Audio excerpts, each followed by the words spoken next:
Kia ora and welcome to the Creative Matters podcast, where we have inspiring conversations with New Zealand artists. I'm your host, Mandy Yarkich. These conversations are intimate, uplifting and insightful. The guests on the show have absolutely enriched my life, and I'm sure their stories will have the same effect on you. Thank you so much for joining me to listen to these amazing people speak about what drives them, the way they work, and their personal takes on life.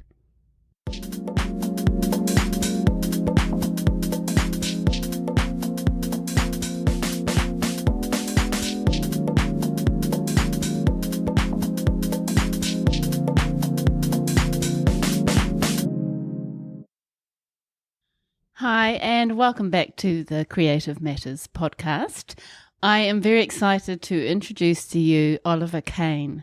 Oliver is an English-born artist who immigrated to Aotearoa New Zealand in 2013. His work covers a wide range of topics and materials and takes many forms, from ceramics to sculpture to installation and painting. His artworks push the boundaries between conceptualism and post-pop art. As a proud member of the queer community, Oliver uses his work to examine, question and criticise the relationships between gender, homosexuality and society's misconceptions about these themes. His work initiates a conversation between avant-garde artistic production and human perceptions about queer sexuality. Ollie and I have such an inspiring, honest chat in this episode. He reflects on how he dealt with being gay growing up in the UK, how he navigated through this, and how the decision in his second year at Unitec to express his queer identity through his art gave his work wings and heart. He's passionate about creating work that engages and questions people, making people stop, engage, react, and think. Artist loves their work, so it's like, yeah, I love it. Yeah, it's brilliant. But I'm also very aware that other people don't like it, and that gives me joy as well. Yeah, absolutely. We talk in depth about a number of his provocative and possibly confronting works, his fascinating project where he placed a banana in urinals at international galleries, and how he has used toilets and other everyday objects as vessels for communicating ideas and telling stories. He comments on the challenges of being an artist in New Zealand and why he has decided to move back to Europe. This episode is like no other, and a fascinating insight into conceptual art and the life and work of Oliver Cain. Hi, Oliver. How's it going? It's going great, thank you. How are you? I'm very well. Yeah, thanks for having me. It's a pleasure. Thank you very much for coming on the Creative Matters podcast. Yeah, I'm really looking forward to your story. I have so enjoyed seeing some of your incredible works. I was very lucky to be gifted 5 beautiful ceramic biscuits by you. So thank you so much. I will treasure those. You're very welcome. Let's talk about your childhood. You were born just outside of London. I was born in a small town called Bletchley, which is kind of just outside of Milton Keynes, which is about an hour north of London. Bletchley is known for the code breakers during World War II. You might have seen the film The Imitation Game with Benedict Cumberbatch. So I walked past that every day on the way to school, so it was quite nice living out there. And then lived there for 17 years, and then my family emigrated over to New Zealand. All of us, both parents and 2 younger sisters, and kind of went on this big adventure on the other side of the world just because we could and just for fun. Really? Yeah. And wow. So I've been living on the North Shore in Auckland ever since we've moved. Kind of lived in Devonport, and then now we live in Takapuna. But my parents have just moved to Cambridge. Oh, so, nice. It's good fun. And that must have been quite a radical change for you coming to New Zealand. It was, yeah. I was, almost 17 years old, and so just finished high school in England, and then up roots and moved to the other side of the world. I was quite happy to go, to be honest. I think high school friends are high school friends. Yeah. And Yeah. they're more friends out of necessity. There's a few ones I still keep in contact with, but overall, not many. And so I was quite excited to go on an adventure and see what could happen. Yeah. And you came to Takapuna Grammar for 1 year, is that right? Yes, I did my last year at Takapuna Grammar. When I went, they gave me the option to do year 12 or 13, and I said, well, I'll just go straight to my last year. Yeah, get it over with. So I chose as many art subjects as I could and just put my head down and worked for that last year, and yeah, it was great. That's so good. And you are from quite a devout religious family, and you are a proud member of the queer community. Yes. So can you tell us your journey around your sexuality as a youngster? Of course. So growing up, my parents, my whole family is part of the Latter-day Saint Church, the Mormon Church. And so I was brought up in that, and it's a great community to be part of, and I'm still part of that community today.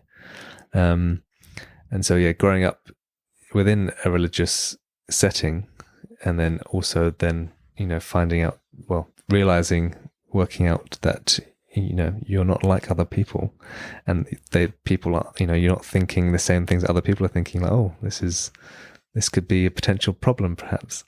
And so that was quite interesting growing up within that environment. I think I did definitely struggled mentally, kind of figuring out where I fit in and how I would, how my life would look, because you brought up believing that this is how you should live your life, and then when you can't do that, it's like, well, what do I need to do now? And so growing up, that was quite quite a challenge to navigate. And so I was still navigating with that when I moved to New Zealand, and all throughout my last year of high school. And then my parents, they unfortunately I didn't tell them. They found out, which I would never recommend. And so then they had lots of questions, and were a bit miffed, I suppose, because there were no signs. So we kind of worked through things and tried to understand each other. And then once I finished high school, I decided that I wanted to go and go on a mission, which in the church is where you go, you get assigned an area anywhere in the world, and you go there and you work with the church and to help other people in the local community. And so I thought, that would be a good place for me to just kind of give myself. It's for 2 years, so a 2-year break where everything's taken care of. I don't have to think about my work life, anything like that, and I can just put my head down and just enjoy the life experience that it was. So I went. I got signed back to England. So I went and lived in Manchester and Liverpool area, which was an experience. I was mostly doing addiction recovery to drug addicts. So when you're 18, 19, 20 years old, dealing with addicts that are, been doing it for 20 to 40 years, it's pretty intense. Yeah. But so it was a great learning experience. I wouldn't swap it for the world. It was really worthwhile, and I met some amazing people. Probably the best 2 years for my life. It was great to kind of give me those experiences, and it definitely matures you. Yeah, and it's probably quite a good period for you to kind of figure stuff out in your head. Yeah. And sort of regroup and kind of figure out, okay, what am I going to do? Kind of gives you that breathing space. And I also knew that it would a bit of relief for my parents as well, knowing that I was over there kind of almost doing what they were expecting me to do, but also allowing that space. It was quite good being away from them for 2 years and not having to have those awkward conversations. Yeah, exactly. I also allowed them time to figure stuff out. Yeah, and get used to the idea. And to learn things and to meet people, and also on the same sort of thing. Talk to other people. Exactly. Yeah, that's a really good idea. So that was really great. And so then after those 2 years, I came back to New Zealand. And then I kind of decided, what I was going to do. I wanted to continue to go to church and to, meet with people in the church. I've got lots of great friends in the community there, but I also wanted to, date men and continue that side of my life. And so I was just like, because lots of my friends who are gay and in the church, they're like, well, I'm going to do one or the other. I'm going to live the gay thing and do that and just be happy as Larry and just do that and forget about the church. Or you got other people that do the opposite, where they, want to just focus on church, and that's fine. But I was like, well, none of those appeal to me either way. So I wanted to do both, and I've done both, and I've made it work, and I'm happy and content with myself and my decisions. And that's so good. And how is the church with I've gay only ever had support. There's That's been so good. no negative reactions. The only negative reaction is from other people within the queer community. Really? But I suppose there's lots of trauma there for people within the queer community about religion and stuff. So that's understandable as well. Oh, that's good. That's great that it wasn't an issue. Yeah. So that was really, really good. And my parents are great, and they're very supportive. And they've obviously got used to the idea. Yes, they do. Well, yeah. Now most of my art is focused on that, so they can't really escape it. Yeah. You're definitely not in the closet. Definitely not. Which is fantastic. Yeah, that's brilliant. And what happened once you got back? Were you thinking even before you went that you wanted to devote yourself to a career in art? Yeah, that from as long as I can remember, that's always what I've always wanted to be. I've always wanted to be an artist, since I was young enough to hold a pencil and draw. Growing up, my family's quite a creative family. My dad, growing up, was a graphic designer. He's also very handy, always making things. And so I've kind of, so always been brought up around that, making things and creating and just doing it ourselves. And so I really value what my parents, installed in us. Just, if you want to do it, then you can do it. And they've never really questioned anything. They've never held back, anything's possible. And they've really given me the ability to do what I love. And so just moving forward, during high school in England, I was that typical kid in your, art class who was the teacher's pet because I could do everything. And I also, it's great when you're good at something because you don't have to try. Yeah. I will always, friends who are good at maths or science or something, it's like, well, I just don't get it. And they'll be the same with art, and it's great how everyone's different. Yeah. But yeah. art is my thing, and that's what I do. And all throughout high school, people are like, oh, you should be an artist. I'm like, oh yeah, that's what I want to be. That's what I'm going to be. And so I'm pretty lucky that I've kind of stuck with that, and I know what I want to be, and I'm just doing it. Yeah, you didn't have any of that tricky stuff that a lot of teenagers have. Yeah. And did you find that art was a little bit of an escape for you going through those teenage years? In the moment, I would say no, but looking back, probably yes.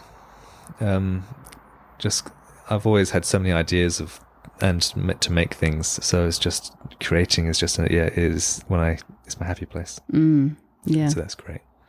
So that quite transformative experience back in Manchester must have really had an impact on your life. So you came back to New Zealand after that 2 years. What happened then? And then, I kind of knew that I wanted to go into art. And so I went and I applied for all the art schools in Auckland. And I went to all their openings. I got interviews with all of them, and kind of got a general feel for different, what they offered and what was different about each one. There's some great art schools in New Zealand, and they all offer slightly different things. They all teach art in a slightly different way. Some focus more on the theory side of it. Some are a bit more practical. Me being very hands-on, I wanted something that was very practical. So I chose Unitec out in Mount Albert, which was great. I absolutely loved that. So I spent. They didn't really offer a fine arts course per se, so I did the next best thing, which was the Bachelor of Creative Enterprise. which I thought was quite cool because it, you know, kind of incorporated one, making, but then also two, you know, learning how to enterprise yourself as a creative. Which is so good, and it's a skill, you know, quite often lacking in artists because they've just not been taught. Yeah, that side of like, business. you can make the art great, but how are you gonna sell it? How are you gonna make a living out of it? Which is one thing my mother would say is this is all very well and good, but how are you gonna make a living? She doesn't ask me those questions now, which are good. That's good. Get her off your back. Yeah. Oh, that sounds like the perfect course for you, and you can see, you know, how you run your artistic business now is probably a reflection of that. Yeah, I think, and also, you know, growing up, my father always worked for himself, so I had that model to, you know, that was always what was going to happen, and so he's been a great help to understand how business things work as well, which is so good. Really invaluable, really. Perhaps if some of the art schools just incorporated a bit more of that enterprise side of things would be good. Yeah, definitely. But it's also tricky because it also relies heavily on the artist to do something other than making art, which some artists don't want anything to do with. Yeah. They want someone else, you know, like a gallery to do that. But even getting into galleries, you need some sort of business savvy because you need to know how to market yourself. So it's all a game. It is, isn't it? Yeah. So what happened? You enjoyed that course? Was that you did a master's? No, so I did my just the bachelor of so just the bachelor. So 3 years. Yeah. Which was great. Did different courses. I did a ceramics course, which is where I found my love of ceramics and making the things out of clay. So that was great because that's kind of where my artistic style kind of emerged. Because some people go to university for the progression of study. I couldn't care less about the piece of paper. For me, it was all about networking with like-minded people, also networking with the tutors, and then also to find my artistic style. Because before going to uni, I kind of was making art that I, had ideas and I liked, and which was great, but it was not coherent at all. It was kind of didn't line up.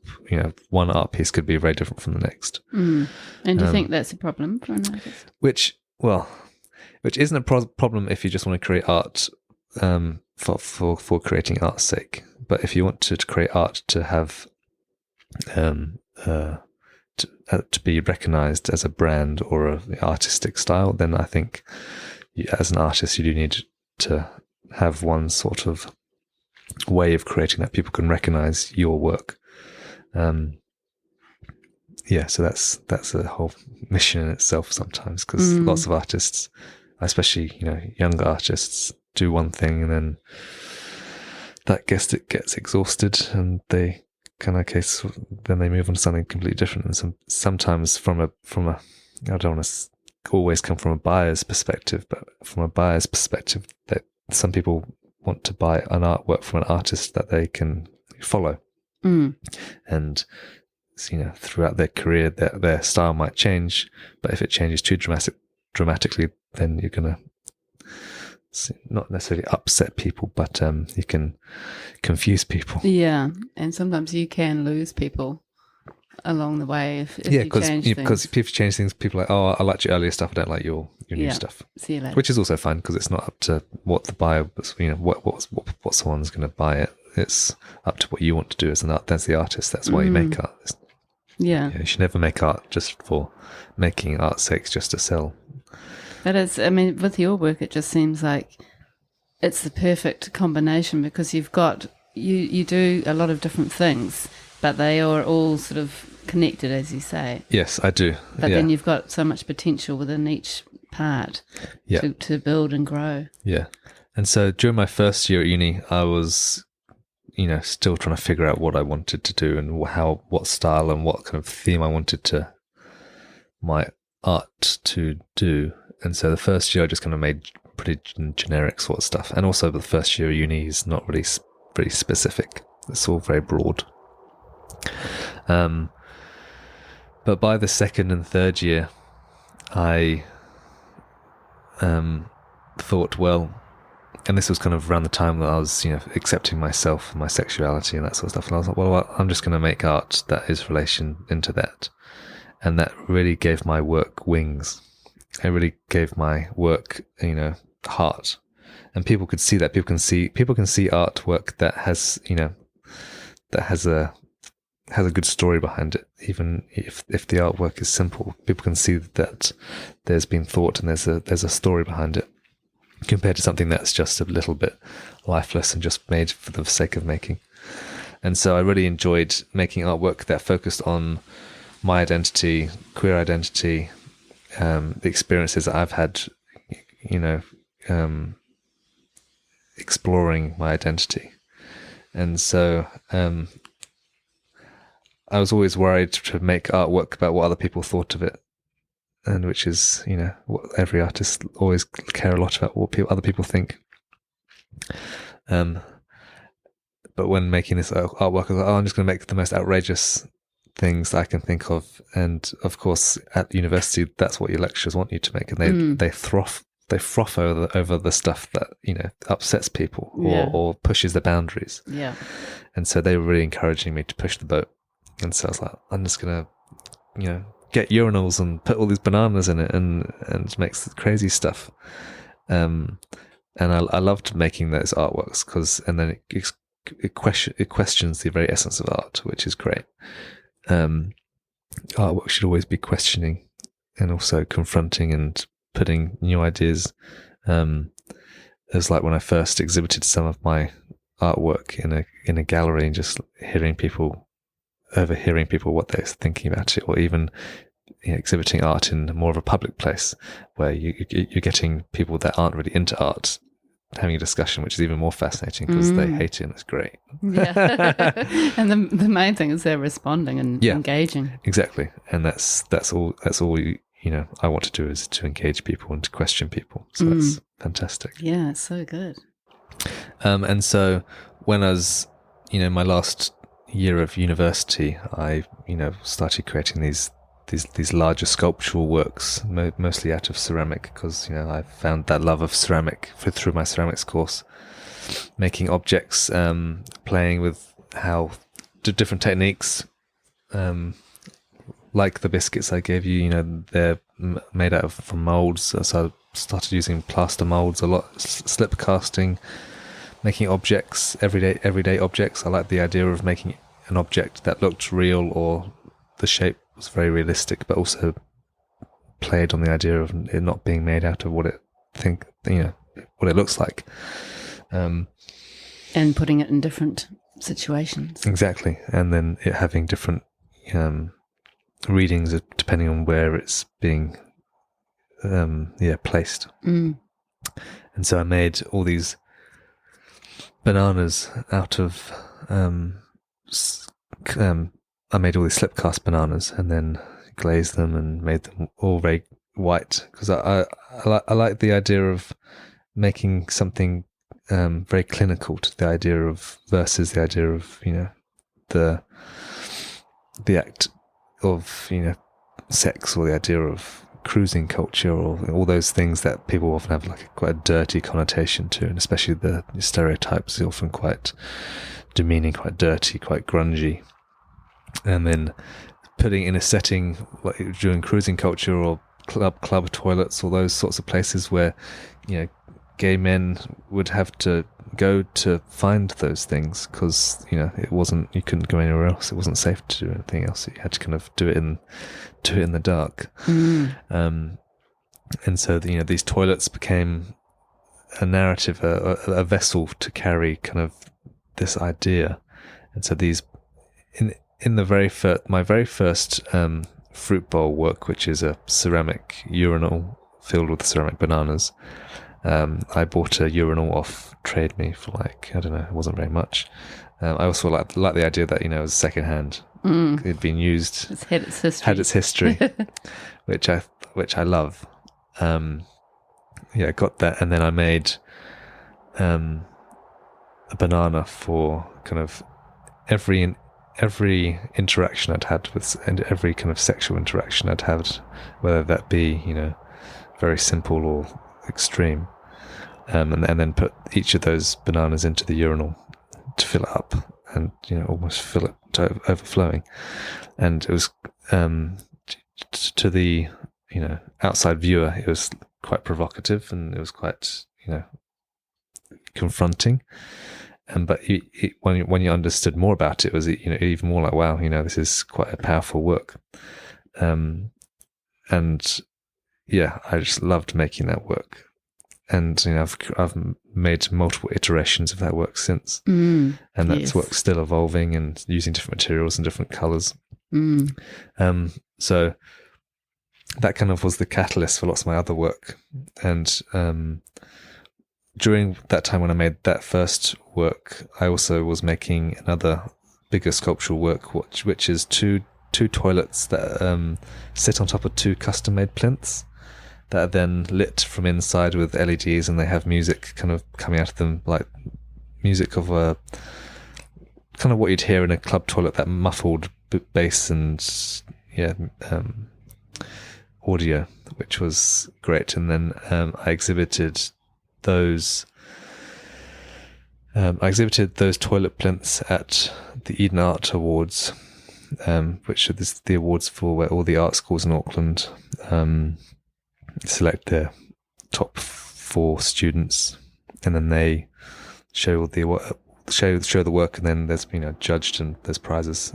So I showed that work, and then also another little work of these this metal rail I made that went along a wall for about 4 meters, and then on that rail I hung bits of chewed bubblegum that looked like skin that were then pressed into a mold to make them look like nipples, and then those were draped over that rail, so it kind of looked like these very visceral, skin-like, condom-esque kind of hanging out to dry clothing line thing. Yeah. And that was my tutor, Gina Ferguson. She was the one that really pushed that work, because even for me that was like, oh, that's quite grotesque. And she's like, oh, it's amazing, you just got to do it. It's really different, isn't it? Yeah. It's something I don't think I've ever seen anything like it. Yeah. And then you've also got the smell of the bubblegum. Exactly. Got the smell of the bubblegum, and it's kind of a sensory overload. You've got the smell, and you've got this very tactile object. Often some of them, because of the location, they'd kind of sag and droop and fall onto the floor. And so it's quite incredible, especially in the space, because where they installed it was down the hallway towards the toilets. So that was great. Brilliant. And so I installed those 2 works, and they both won first prize, which was great. And so that was kind of your first kind of clarification and affirmation that, this is good. Yeah, and this works. Especially when you're taking risks and pushing the boundaries, to see that it actually can be well received. And it connects, and it invokes questions, and people are intrigued by it. That's such an interesting piece. And were you saying the same kind of things as the bananas and the urinal, kind of same sorts of stories? Same sort of message, same sort of, it's all, the bubblegum work was a lot more about casual sex and kind of the disregard and the disposal of each encounter, of being like bubblegum where you chew it out and you've had your taste, and then it's just discarded on the street or discarded. That's brilliant. And the same with the condom analogy, just chucked away, sort of, it's almost like it can just end up on the rail. Yeah, displayed my trophies, as it were. Yeah, it's got so many meanings, hasn't it? And so that was a really powerful work, and I'm excited to still push that work in the future. It's got lots of potential, I think. Like, I've made other iterations in smaller forms, like I've made tiled boxes that have the rails in, that I've shown as well. And I love those with the, what do you call that tile that you see in toilets? Oh, that's just that subway tile. Subway tiles, yeah. So again, you've got that clinical sort of hard edge. Clinical, clean, very sterile compared to this idea of that's quite very much not that. Yeah. I love that juxtaposition of those two ideas. And I love that it's such a sort of subtle reference to the toilets, but once you kind of know that, it makes sense. And it's very sort of contained in a way that a toilet is, or a bathroom. The cubicle, it's all very, quite private. And every artist loves their work, so it's like, I love it. Yeah, it's brilliant. But I'm also very aware that other people don't like it, and that gives me joy as well. Yeah, absolutely.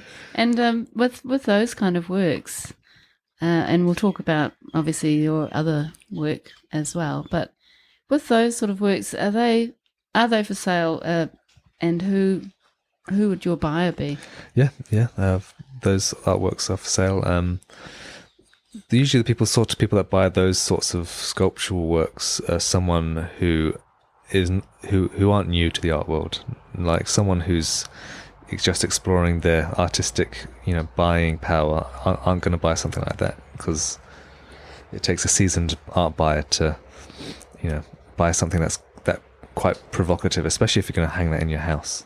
I've got an amazing client who has one of my urinals above her grand piano in her living room, and I think that's wonderful. I've also got another client who hung a urinal on their stairwell above their stairs, going down into their going down into their second level. And so it's quite something that's like, that's not, you're not expecting it to be there. Yeah. I quite like it when it's hung high, because you never see urinals hung at chest height.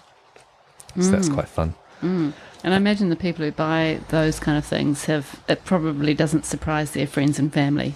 No, usually not. They've usually got quite some extreme tastes, which is great, because I love going to those houses and seeing my work in situ and seeing how well it communicates with the other work in the room. Totally. And how does the bubblegum stand up to being exposed to the air for a period of time? Well, just look at any high school desk under that, and it stays True. there, and it just it kind of solidifies.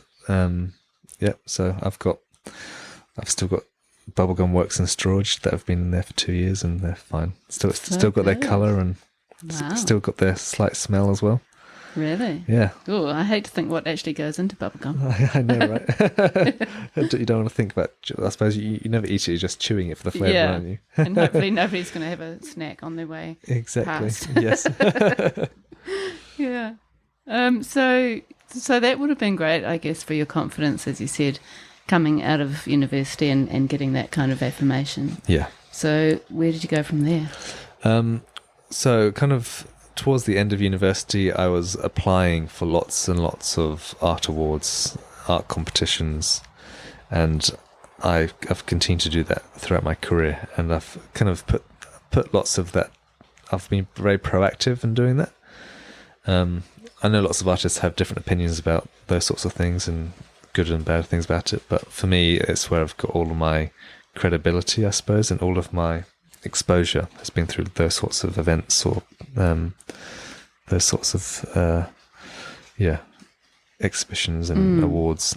And I quite enjoy the challenge of seeing who's judging and trying to match something that could potentially resonate with the judge, but not always. It's usually kind of whatever I've got lying around as well, and or want to make something very specific for a specific competition or an award. And that's where your audience would be also, I'd say. Yeah, that's people that are in the art world, they go to those things and they see, and so it's kind of getting my art in front of those people within the art world, the art critics, the art writers, the art curators. I think that's quite an easy way to get your artwork in front of the people that actually are going to help your career, or kind of at least that they'll be able to recognise your work when they see it somewhere else. Go, I saw that work somewhere else, and I recognise, I can put two and two together. And it does help that I'm quite prolific at making, so I've always got plenty of work to choose from, which is also very important as an artist. I think you need to always make, not knowing if you're what you're making it for. It just gives you options. Yeah. When anything comes up, say, oh, have you got this? Like, oh, yeah, I've got something similar. Or I can got something that's like that. You're ready to go. Ready to go. Yeah. And just having that sort of calendar of deadlines and exactly for the year. Yeah. So yeah, my last year of university, I was really putting myself out there, and I remember one of my lecturers, I'd won something, and my lecturer was like, "Cool, you're achieving more than lots of artists are doing during their lifetime." I'm like, well, if that's the case, then they're not trying very hard. Well, they've got that different approach. And like for me, I don't know.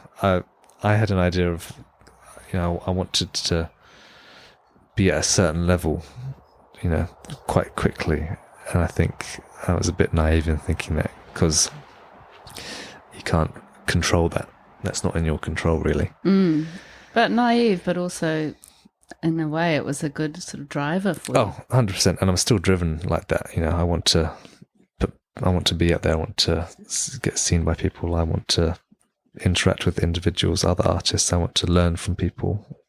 I want to, experiment with other techniques, and just continue learning and to growing and being exposed to different things. So I had lots of drive, and I still do. And so I used to go to lots of the gallery openings in town and go to all the, all those and all the events. And so I got quite friendly with lots of the dealer galleries. And so kind of towards the end, when I was about to leave, I kind of, had conversations with lots of the galleries and kind of said, could you see yourself showing any of my work at any point? And which was great, because I got, some great feedback.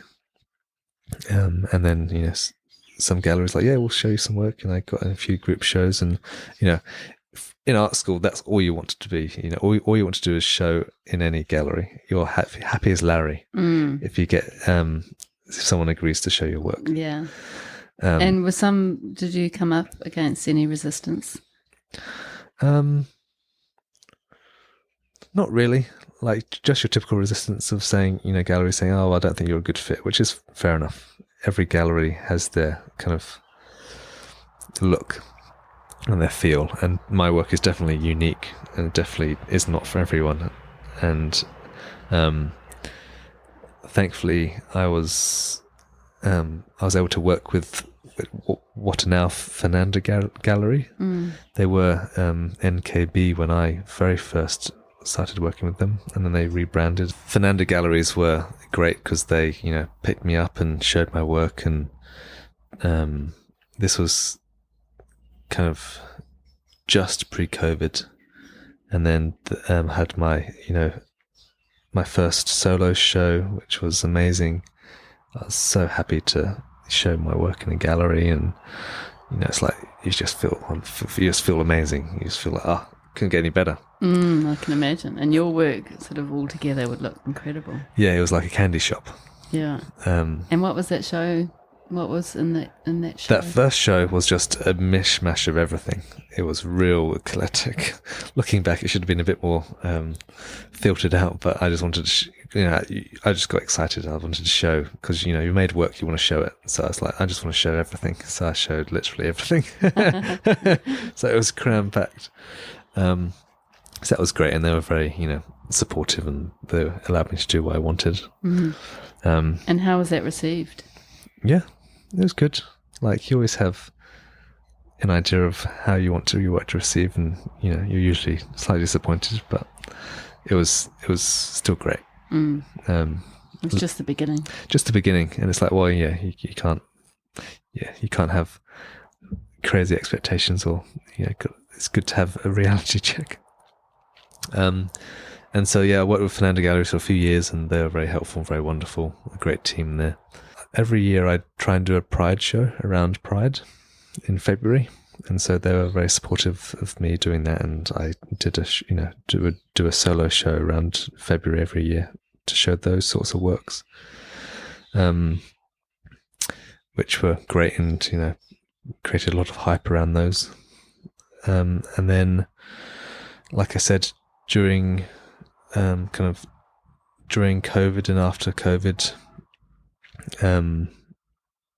I had a Pride exhibition, and then all my social media accounts were hacked.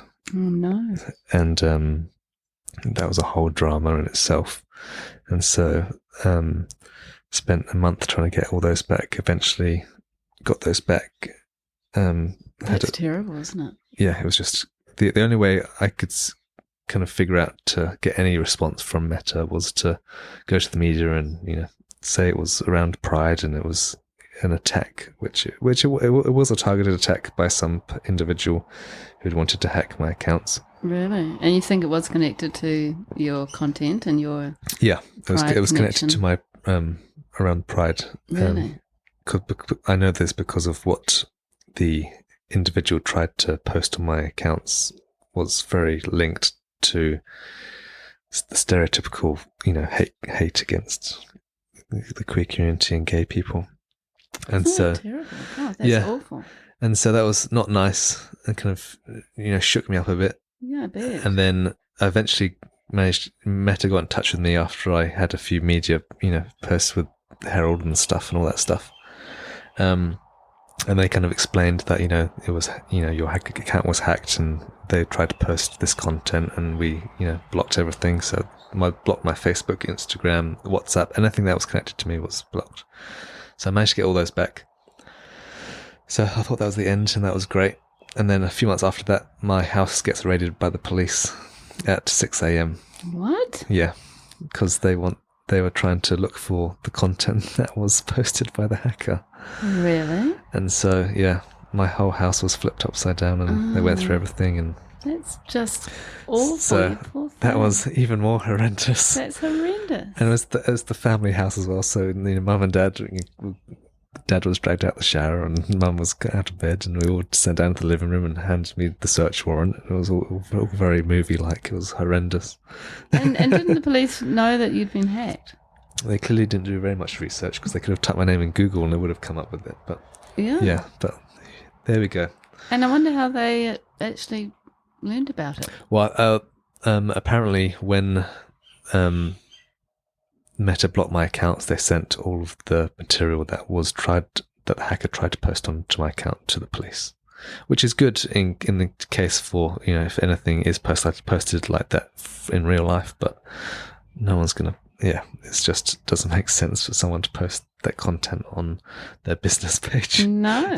And you'd think if they were sending it to the police, that the police would understand it was the hacker that had done the posts. I had to explain everything again to them at 6 a.m. in my underwear while being recorded. So that was very traumatic. And so I've got very much a love-hate relationship with Instagram and Facebook and any social media because it's like, I just can't. So I just can't bring myself to do it sometimes. And especially after that happened, it was like, I didn't do anything for months. Yeah, I can imagine. That's totally fair enough. And so that kind of that did affect my making as well. So I was like, I don't want to. I didn't make for a long time. I just kind of. Actually, no, that's not true. I did make a few works kind of in response to that. That's when I started using black. I started using the color black in lots of my work because before that it was all white. Lots of my artwork was all very white, very clinical. So I bought a whole lot of black glaze and I just glazed everything black. I was like, this is something different, something more moody. And responding to how you were feeling.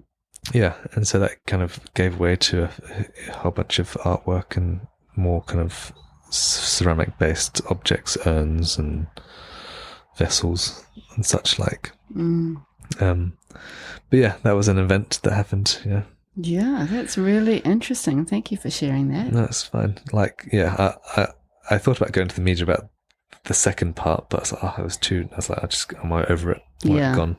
Yeah, you were depleted, I imagine. Yeah, I was like, it's so exhausting. And so then because of that, I then,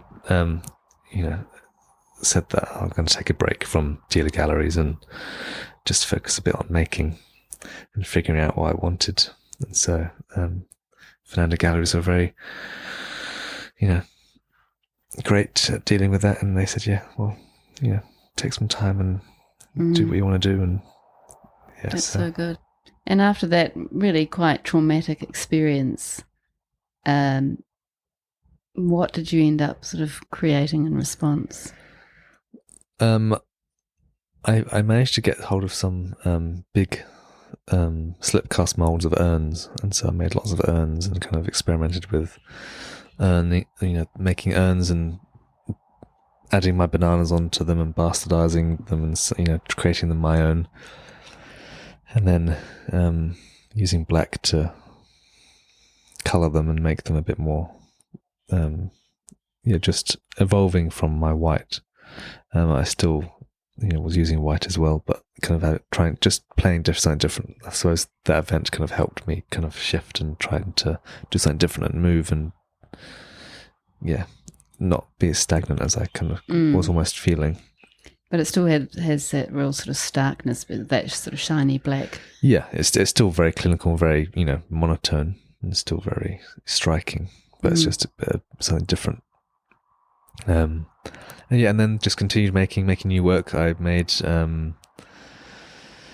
a work that was kind of similar in the idea to my urinals, but I used a different vessel. I managed to find a mini trolley, like the ones you get at the supermarket or Bunnings, for children.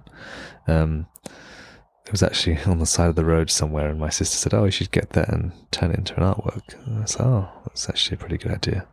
So I grabbed that and cleaned it up and made it look, like it was brand new.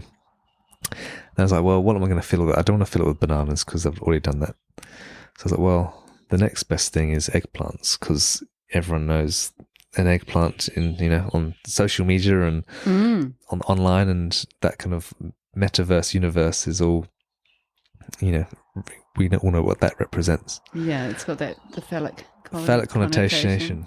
Yeah, it's funny. Even though it doesn't look anything like a phallic. Yeah, it's so true. I think you'd be a bit worried if it did. I think you need to go to the doctors if it's like that. Well, that's a great lead into, that kind of universe of social media and all that discussion. And so I made, I don't know how many are in it, probably about 50 eggplants, all out of ceramic, so they're all white as well. And then filled that trolley with the eggplants and entered that into, I think it was the Molly Morpeth Awards a few years back, and that won one of the prizes there, which was great. And that's one of my favourite works as well now. That's actually being sent over to the US for a show over there in a few months, so that's exciting. Really? That's brilliant. So I'm always looking for new ways to showcase and new ideas. So, and what were your messages through that work? I actually found, speaking to a friend of mine, and he recommended. He said, because I often ask people, what does this work interpret for you? How do you feel? He said, it's all about shopping. It's all about that shopping for the experience, shopping, supermarkets and, collecting almost. And he referenced a wonderful poem by an American poet that talked about going to the supermarket and eyeing up the grocery boys and all that sort of stuff, which fitted really well. So I kind of referenced that poem in the description of the artwork, and how kind of it referenced almost this shop-like experience when you're shopping for your next love, your sexual encounter on, in gay world, Grindr is your typical, front-facing window shopping. Basically, that's what you're doing, is you're scrolling and window shopping. Yeah, and true. then you're going to the supermarket and collecting all your eggplants, and that's kind of like your messaging section, and those platforms where you've got all these conversations, all these experiences, and you're just pushing your trolley around and grabbing one from the shelf and on into the basket. I love that. That's so good. And there's a few reject eggplants and a few few squashed ones and a few very perfect looking ones. So they're not all the same.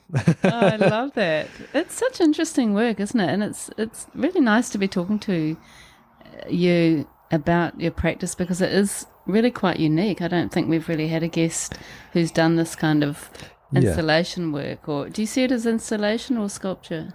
More sculpture than installation, because it's one object.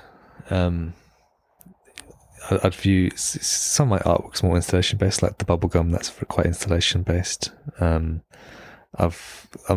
thinking I've got to do an installation over in the US with the exhibition, and I'm kind of thinking through a few ideas of what to do there. So I'm quite excited about making something that's a bit more, not as permanent as an object, but it's more of not an experience, but just a way of presenting work in a different way that is not permanent and not really fixed. So that's exciting. That is exciting. Yeah. Wow, I feel like you've just got a mind full of ideas. Oh, I do. It's drowning sometimes. Yeah, thinking I can what am imagine. I going to do and how am I going to, because lots of my ideas don't translate to my practice, and so it's figuring out how to adjust these ideas to fit within my practice and to make it coherent. Yeah. That's the trick. Is to make everything fit, to make everything flow, and but then also to make it interesting and also evolve and develop. And I always love using found objects. Growing up, I was always fascinated in finding things on the street and turning them into something else. And that's a huge part of my work. I love using found toilets, urinals, found trolleys, found baskets, other objects that I can turn into other things. And when people realize, oh, that's that, and that's just because it's placed with something that I've then purposely made to fit within that, or around that creates, that's the perfect Duchamp moment. That's right. Yeah, it's very Duchamp, isn't it? I mean, the use of the urinal, but just in general, the general sort of conceptual ideas, are linked, I guess. I once had an amazing, it was a really funny experience at a gallery where I was showing a work, and it was touring the country for an award. And I popped into the gallery. It was down in Wellington, and there was a lady who worked in the gallery was taking all these old ladies around and explaining a few of the works to this group. So I kind of followed along and was listening to what she was saying. Then right at the end, she didn't talk about my work, but right at the end I asked her what she thought of my work, not knowing to her that I was the artist, and she kind of came up with this idea of what it meant. It was kind of right after that Miami Basil artwork with the banana taped to the wall, and so she thought it was a reference to that and the kind of comedy of that. And so it's really interesting to see how people interpret your work. And I always love to ask people or listen to people what they think it means without any context. Yeah. And eventually, she said, do you have any work? What do you do? And I was like, oh, I'm the artist. And she kind of looked very flustered, as if she'd insulted my work. I was like, oh, that's very interesting to think of what you thought of it, but that's not true at all. It's got no relation to that at all. And so, it means this. And she's like, oh, okay, I can see that. How And funny. So it's quite brilliant. bizarre. I love it. And just so interesting to be a fly on the wall, just with people seeing your work in general, I imagine. That's one of the best things I enjoy most. Yeah, it would be really good to record it. Yeah. Another artist, a friend of mine, who I've exhibited right beside before, she makes very beautiful paintings of flowers and portraits. And then I was the stool next to her, and I had a urinal, and throughout the whole exhibition, there were comments about the urinal and my artwork that were, some quite negative and quite, not pleasant, but that's, fine. And she's like, oh, you should really put a camera there and just record people's reactions, because it's almost an artwork in itself. Yes. So it's, oh yeah, that's a good idea. So maybe down the line I might do that. Yeah, I love that idea. Yes. And talking of surprising people, your I guess installation or your project around placing one of your ceramic bananas into urinals in different international galleries around the world is amazing. I love that so much. And I love too that you went to the Guggenheim in New York and didn't have any urinals, so he put it in the fountain, which is the title of the Duchamps. Yeah. So good. So how did that come about, and how did you make it happen? Very last minute. I'd booked a trip back to England last year just to see family and friends and do a bit of a trip after COVID. And then I'd booked a few days in New York, a few days in LA, and a few days in Las Vegas. I've got some family in Vegas.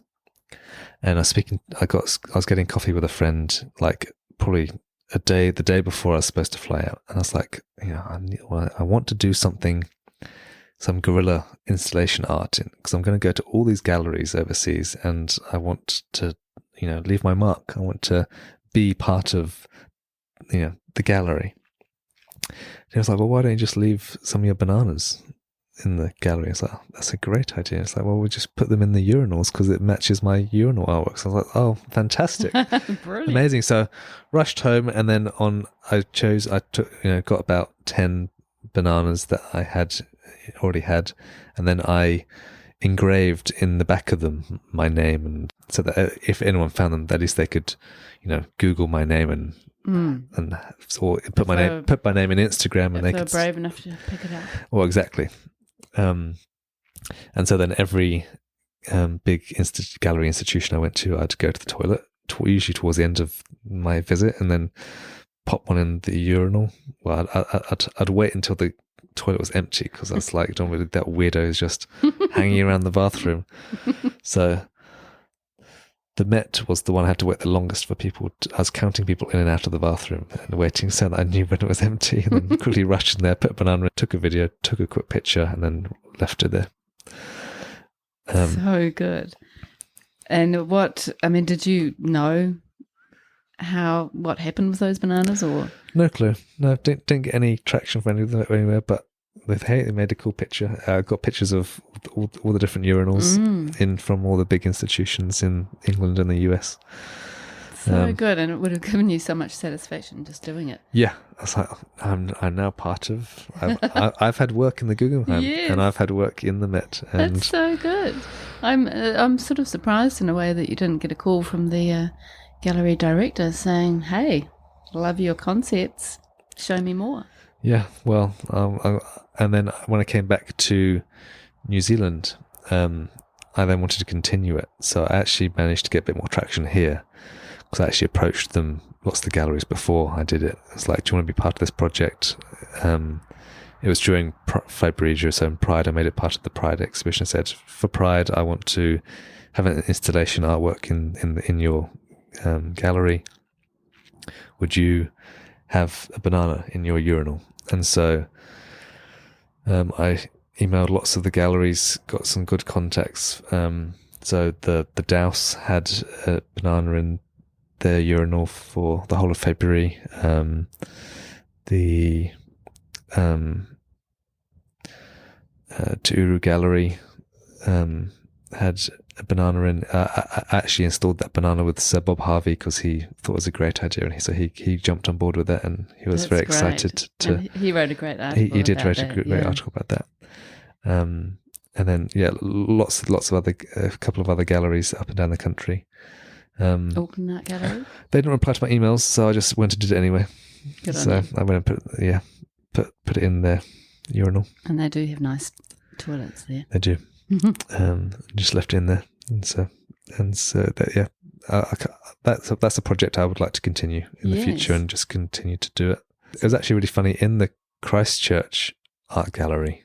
I sent each gallery 3 bananas in case something happened, and some people took 2 of the bananas out of the urinals in the Christchurch Gallery, so they had to replace the bananas, which I thought was fascinating. So I don't know who in their right mind would pick up a urine-soaked banana, but clearly people wanted an artwork. I love that idea that I read somewhere, that that idea of a man exposing himself to the banana kind of thing. Yeah, it's like great. It's like how many men have exposed themselves to your artwork? Well, I've had lots of people expose themselves to my artwork. That's so clever. It's either the ultimate insult or the ultimate compliment depending on how you take Yeah, it. yeah, exactly. Yeah, that artwork kind of had that interactive element where I think any man will know what I'm talking about when you actually urinal and there's a spot of dirt or something and you're always aiming for it. So I guarantee anyone that was pissing into those urinals were shooting full force onto the banana because that's the only thing that they've got to do there. Oh, that's so hilarious. I don't think I've ever had a conversation like this, not on the podcast or otherwise. It's so good. So you've used bananas in bowls and hung bananas, which is a little bit like the bubblegum idea, isn't it? Yeah, those ones came out of a mistake when I was casting bananas. They didn't quite set properly and they kind of drooped and kind of... When you slip cast, you make... you have to leave them in the mould, and if you take that out too early, or if you expose them to too much movement, they'll go back into a liquid. And so I found this out when I was making banana, and they kind of turned into this slumpy mess. And I was like, oh, that's actually pretty cool. That looks quite very phallic. Yeah. If a banana is semi-phallic, but when you make it a lot more flexible and floppy, then yeah, you've got people people are asking who's this based off. Yeah, and then it also sort of has, I guess, some of that sort of extra slop could become more like testicles. Yes, yeah. So you sort of it plays. Yeah, it looks a lot anatomy. more skin-like. Yeah. And also you can change the sizes a lot more, and so that plays into it as well. So that's great fun. So you got that accidentally. What did you do with it? So I made those accidentally, and then I made a whole bunch more, and then I was like, oh, these are great. So I made loads more. That was when I was at uni and kind of experimenting still. And you did line them up in a line, didn't you, at one point? Yeah. For my grad show, I took about 90 of them and lined a hallway with them, all at waist height.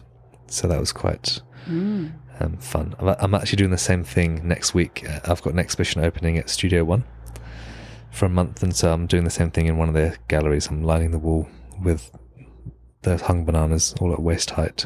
Brilliant. Which is quite. You don't often see artwork that low on the wall, with nothing else in the room. So that's a lot more installation based. Yeah, that's exciting. I'll make sure I get to that show. And are the individual bananas for sale? Yeah, you can buy individual bananas. Yeah.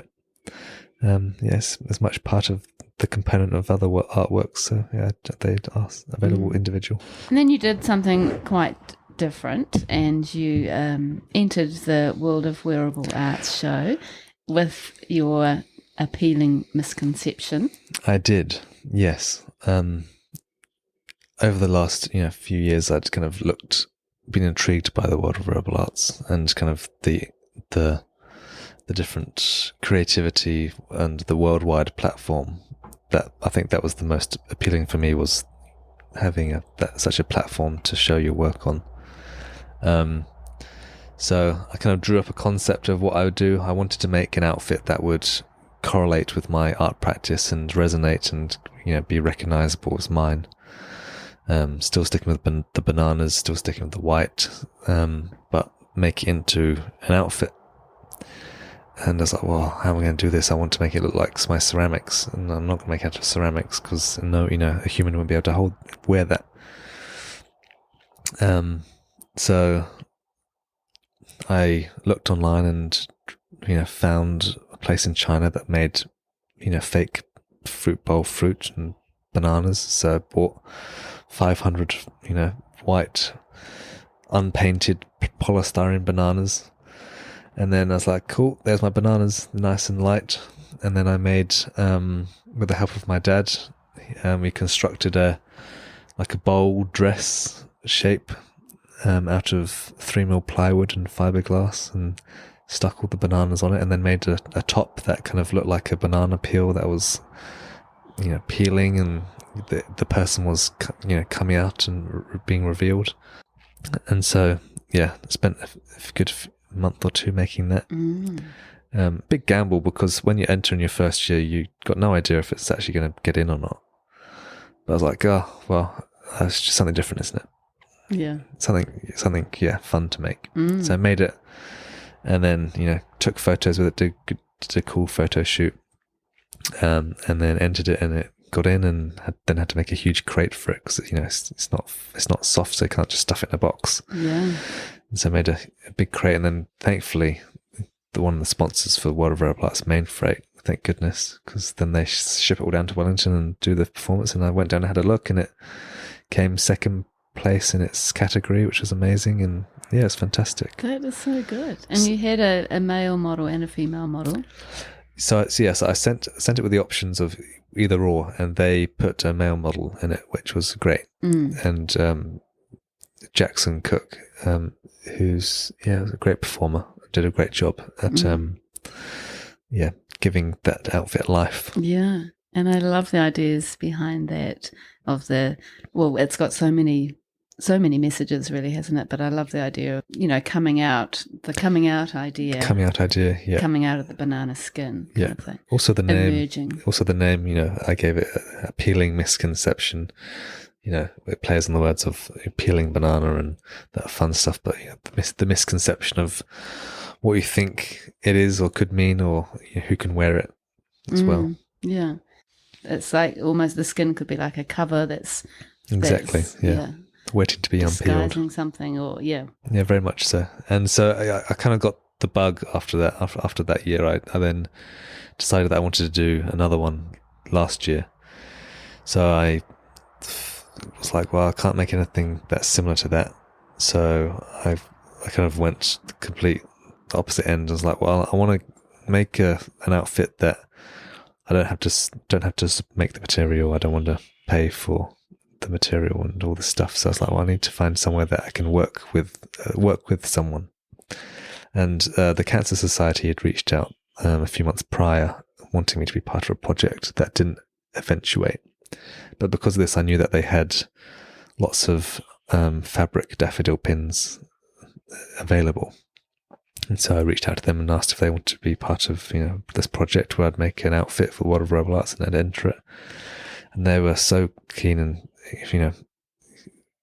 really happy to be part of that project. So I spent 4 months sewing daffodil pins, and thanks to, the help of my mother-in-law, she unpicked all the daffodil pins and separated them into just the fabric. And then I got a painter's overall and sewed on lines and lines of daffodil pin daisy chains basically, and then made that outfit for last year, which was good fun. And that was just so sort of flowy and floaty and so flowy, floaty, and almost virtual reality like. So that was good fun. Very different from lots of my other work, but I kind of knew that it was going to be very different from my work. It just needed to be something that was fun and striking, but also, it was good that it was the Cancer Society. It kind of helped carry that work, knowing that there was that much more meaning behind it. Yeah, and it's probably good for you to just go totally.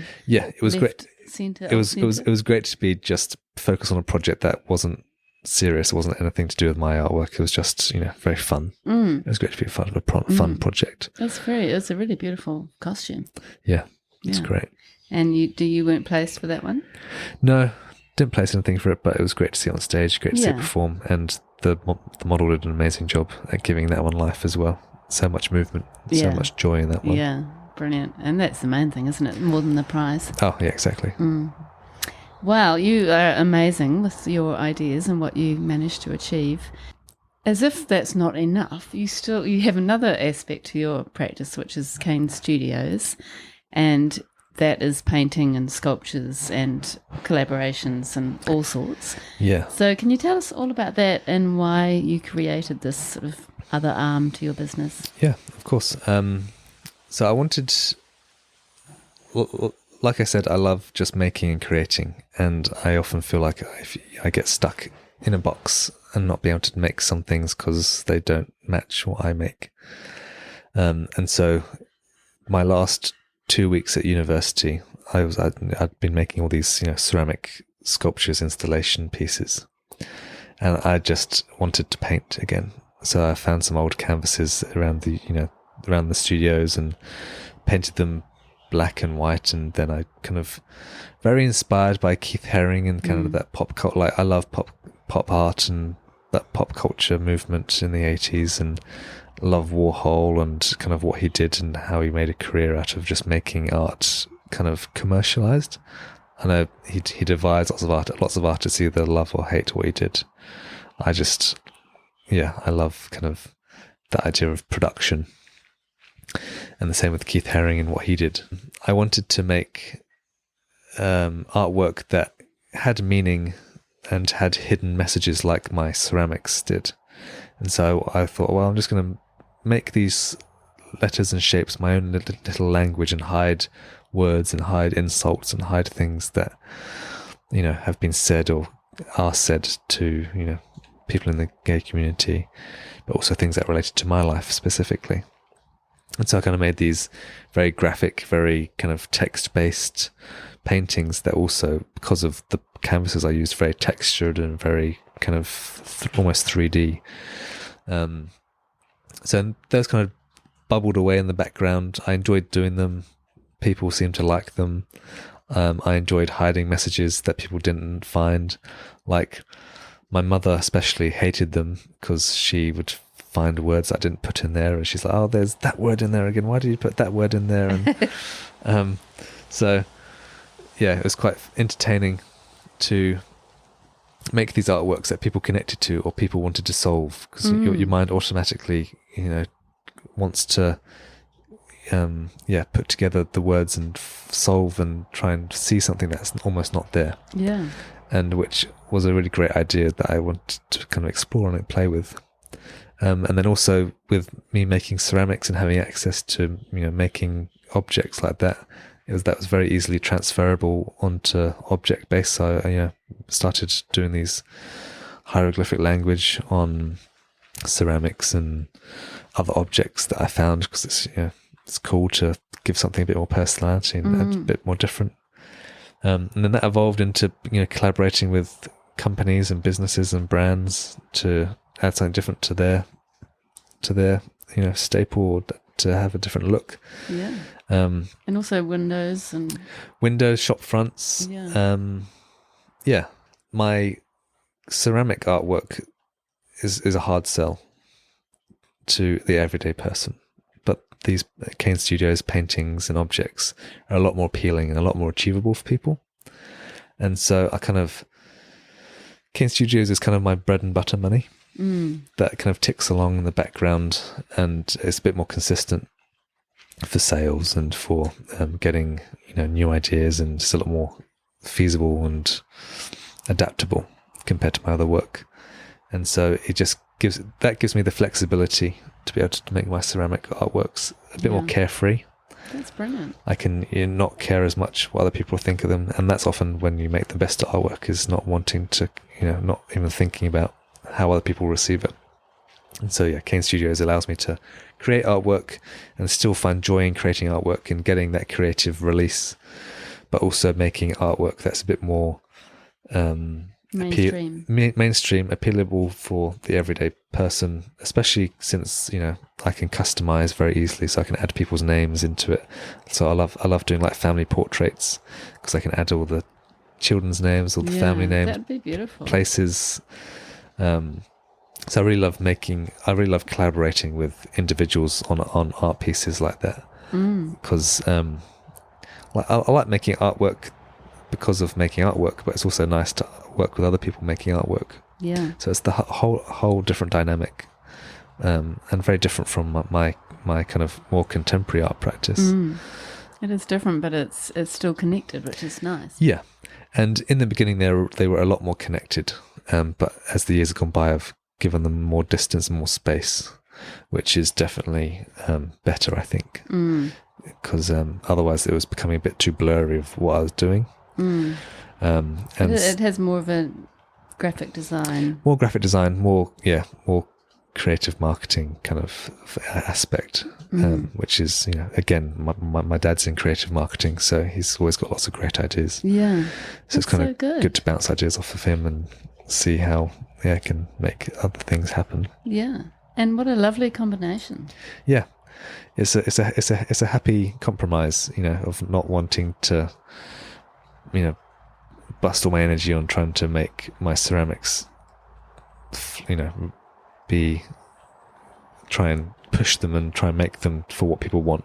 It gives me a way to, still be creative. Gives you more freedom. Yeah. Which lots of artists, like whenever I've spoken to other people in the art world, they always have something else that they do, whether that be a part-time job or something else to keep their artwork afloat, which is just how it is in, especially in a country like New Zealand, where it's a bit smaller market and it's almost seen as a hobby to lots of people. Yeah, sadly. Yeah.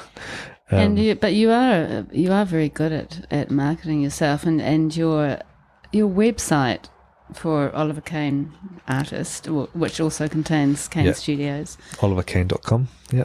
It's so slick. And the way that you have presented it and put it together feels very much Oliver Cain. And your photographs are all quite standardized and stark and coherent and beautiful. And I really love the way too that you talk about the artworks on your website. So it was easy for me working, learning about your practice. But also it's actually, I guess, the nature of the work kind of almost demands it, but it is great that you are kind of educating people 100%. as well. Like, you wouldn't be able to get the general gist of some of the artwork if you didn't know the context behind it. You're like, maybe if you're gay and in the art world, you'd put two and two together. But from the everyday person, there needs to be a context. And I find, having a little bio, a little description about each kind of artwork and what it means, and just it educates. And when people are educated, they learn, they're more informed, they can, they're better disposed at making judgment calls, and also they're, being exposed to things that they would never usually be exposed to. Exactly. And learning. It's all about learning. I think that is really great. And you're just sort of helping people to appreciate what it is. I mean, once you know the stories behind it, even no matter what kind of artwork you like, often, it helps you to really connect. Yeah. And then also you've got it's like a sort of juxtaposition between educating and explaining, but then also enjoying people bringing their own worlds to your work and not necessarily knowing your messages. No, 100%. Yeah. Which is quite a nice combination. Yeah, it really is. Yeah. I enjoy speaking to people about my work, because people don't often have an idea of what it means, and often people that, especially people that aren't anyway connected to the art world, it's this whole foreign world, which people don't get, because the art world doesn't help itself, because it's quite caged about what it can or what it does share, and what the outside world see for the art world is, it's this place where it's all exclusive, and it's all money, and it's all look how much this painting sold for, which is only a very small part of the art world, and most of it, that's not reality. The majority of artists, that's never going to happen. Yeah. And so it's a lot more, people trying to make what they've got and happen, and trying to explain and try and make things that weren't in the world but now are, because of just making. Trying to make something that didn't exist before. So let's get on to the questions, Oliver. Are you ever called Ollie? All the time. All the time. The only people that call me Oliver are my partner and my parents. Is that right? Yeah. Funny. But Oliver's your artist name. Yes. But I can call you Ollie. Sure. Thanks. So, Ollie, question time. What would you say to your younger artistic self? Just, keep going. Keep pushing forward. You know what you like. You know what you don't like. Always experiment. Also, it's all about who you know. Network. Yeah. I think that's really important. That's what I always tell any artists who I speak to, who are wanting to know how to get on in the art world, is go and speak to people, go and be seen. If no one's going to talk about your artwork, then you better talk about it, because no one else is going to sell it. So be yourself and push through, and make. And which artists do you love and feel inspired by? Like I said before, I love any art, like lots of the artists during the pop art movement. So Andy Warhol, Keith Haring, those big names. Like I love the commercialized aspect of it, but then I also love. I know it's not always a popular opinion, but I also love Damien Hirst and Jeff Koons and those artists that make these great, incredible artworks, but also have such a diverse practice where if you were to put two of his artworks in the same room, you wouldn't necessarily know that they were the same person, which I like. I think artists should experiment more, because lots of artists are scared to try something else. And again, I do love how it's just they've turned into more of a brand.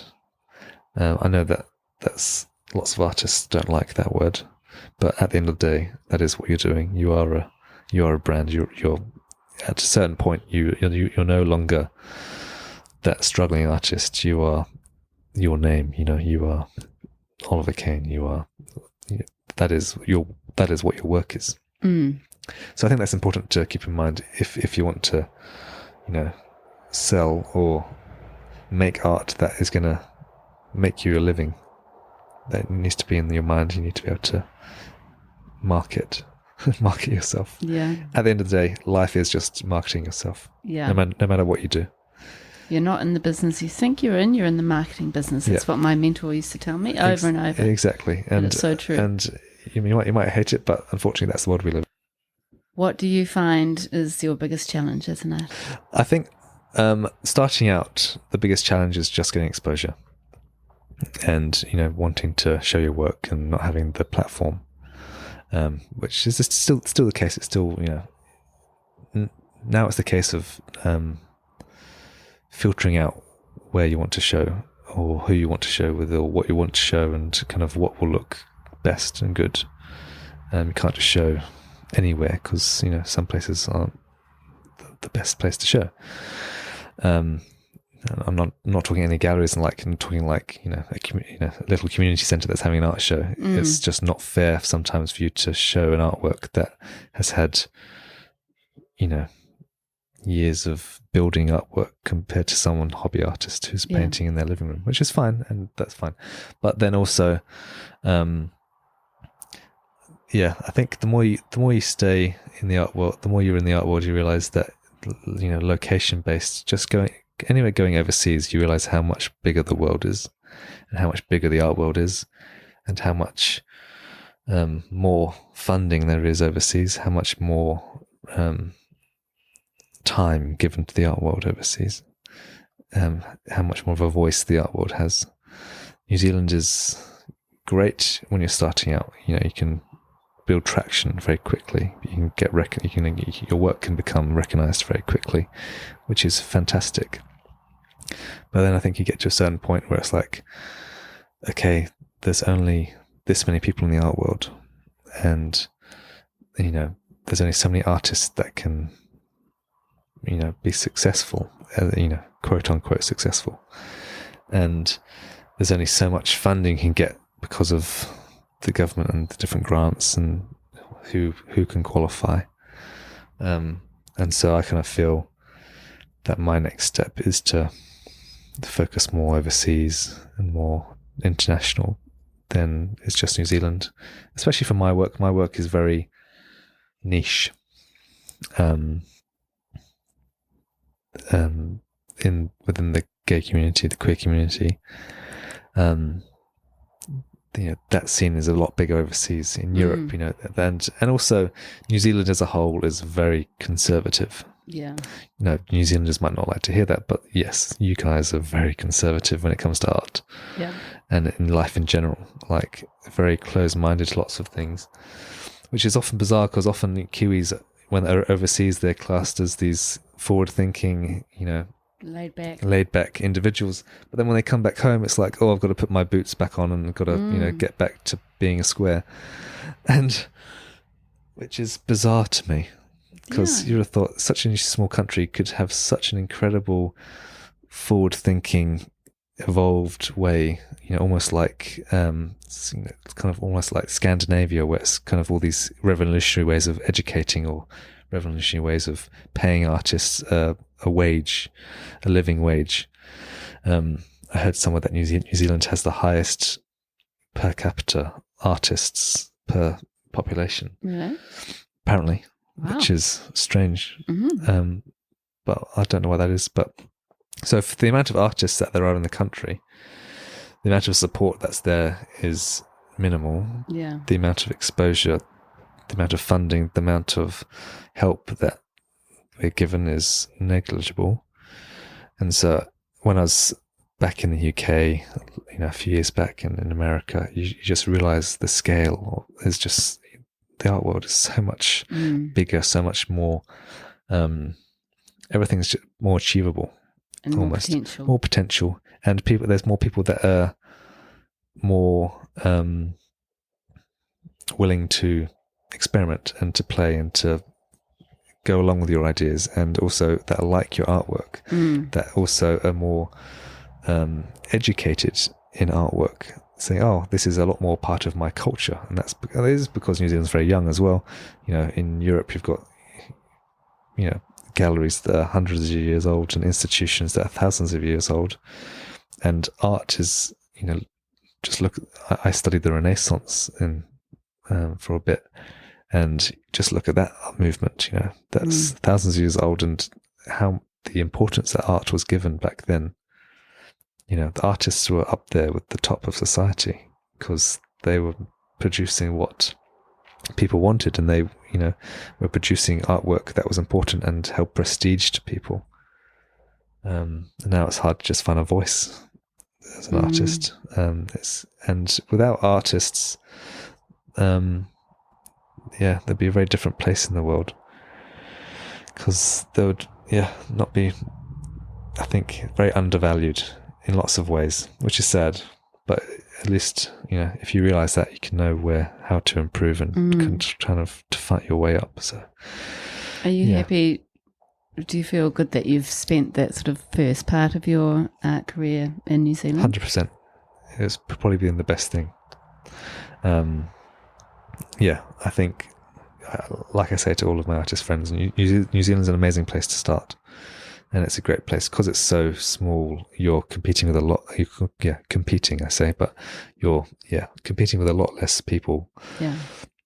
So therefore, you've got more opportunities to succeed quicker. And so I think taking my CV, my artist CV that I've accomplished here overseas, will put me in good stead. Yeah, which is great. Yeah, and I'm grateful for all the people that have helped me in the art world here. There's been some amazing people, amazing gallery, amazing artists, who've helped me develop and help my career. And I feel like you will be internationally known if you're not already. Yeah, well, that's the goal, and I think that's also part of the thing is lots of the artwork made in New Zealand has a New Zealand narrative, and it speaks to the New Zealand people, and it discusses what's happening here. But there's the whole world, and I think my work doesn't have a New Zealand narrative at all, and I think that's where I get frustrated. It's like okay, cool, your artwork is lovely, but it's very very New Zealand. Yeah, a lot of people say that. Yeah, but we see a lot of birds, don't we? A lot of birds, a lot of ferns, a lot of beaches, which is fine if that's what you want. Yeah, but that's not. It's not groundbreaking. It's not creating a discussion. It's not making people think. And if you look at artwork overseas, that's what artwork is made for. It's to create conversation. It's to educate. It's to make people think. It's to create conversation. It's more than just a pretty picture. And that's why I struggle. And that's why I think, taking up my work abroad, it just fits better in that narrative compared to here. And we're losing you back to the UK in May. Going back to the UK in May. My partner and I are moving over there, mostly just for an adventure. My partner's only lived in New Zealand, only lived on the shore, very shore boy, needs a bit of exposure to the real world, and so I'm just as excited as he is to see the world a bit. Yeah. I'm excited just to show him the busyness, the craziness. I'm very excited. That's so exciting, and I'm sure that will be a sort of another push forward with your practice. Yeah, and like I said, I'm excited to push my